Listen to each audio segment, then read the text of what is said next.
L'état et la qualité de la démocratie au Maroc, une perception citoyenne. Qui préfère le régime démocratique en Afrique? Modélisation économétrique des déterminants des inondations au Gabon. La pratique de la vindicte populaire dans la société malgache.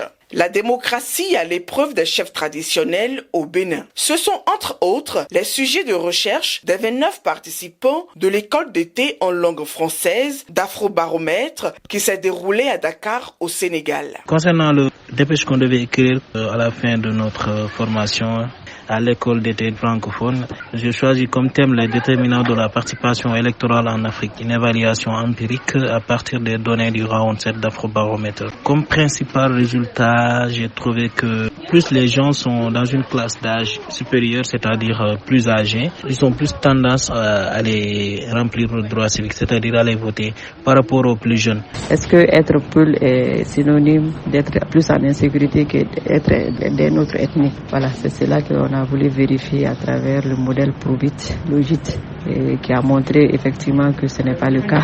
Heureusement d'ailleurs que les Peuls et les autres ethnies sont tous égaux devant l'insécurité et que la probabilité de se sentir en insécurité n'a aucun lien à appartenir à l'ethnie Peul au Mali. Ils les ont présentés devant leurs camarades, leurs professeurs et les responsables d'Afrobaromètre avant de recevoir des mains du doyen de la FASEG leur certificat de fin de formation.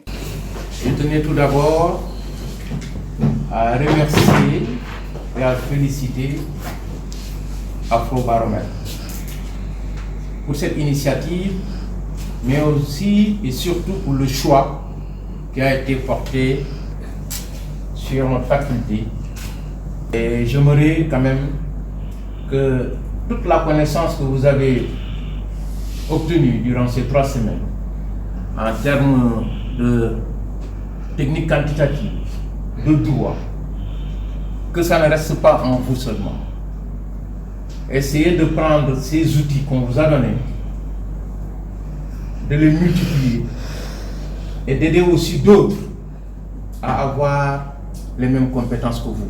Cette étape a été possible pour tous les 29 participants en dépit des niveaux de connaissances et des profils variés grâce à certains parmi eux qui se sont donnés pour mission d'aider leurs camarades qui, pour certains, découvraient pour la première fois l'économétrie, la modélisation, les logiciels d'analyse statistique dont SPSS et Stata, le test Ki 2, etc.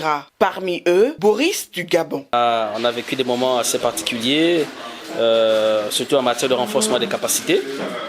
Mais personnellement, ce que je retiens le plus, c'est les derniers jours qu'on a passés en équipe, où il a fallu travailler sur la restitution de ce qu'on a pu apprendre avec les logiciels qu'on a utilisés. Ça n'a pas été facile parce que avec certains collègues, certains participants, c'était vraiment compliqué. Et ce qui m'a beaucoup marqué, c'est la situation que j'ai vécue avec mademoiselle Rachida Grassobon, où pratiquement sa machine se plantait à tout moment, je vous assure. Le stress était tellement élevé que voilà, on est resté de 22 heures, je crois, jusqu'à 2 heures du matin. Il fallait réinstaller les applications. Rachida Grasse se rappelle bien de cette fameuse nuit. Elle avoue que l'aide de Boris a été capitale dans son travail. Boris m'a vraiment beaucoup aidé. Il a été mon ange gardien durant tout mon séjour là-bas. Grâce à lui, j'ai pu présenter mon travail. Il a pu installer les logiciels dans ma machine qui refusait de s'installer dès le départ. Bien avant cela, il m'a aidé à travailler à travers sa machine, à faire des recodages, des croisements, commencer un peu à faire des graphiques et tout ça, des interprétations. Il s'est sacrifié, il a passé pratiquement toute une nuit blanche pour pouvoir installer les logiciels de ma machine. À l'instar de Boris, Louis, Oussama, Abderrahmane, Tanou, Amidou, Aminata, Manitra, Oumou et d'autres encore ont fait de cette école d'été en langue française une véritable expérience humaine à plébisciter.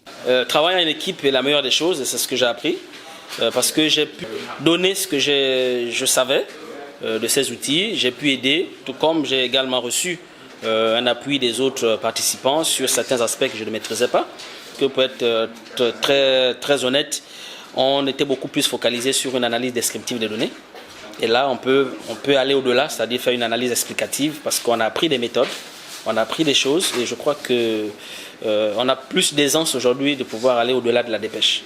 Donc je crois que c'est l'un des gros enseignements que je tire de cette belle expérience, et j'en suis totalement fier d'avoir pu participer à cela.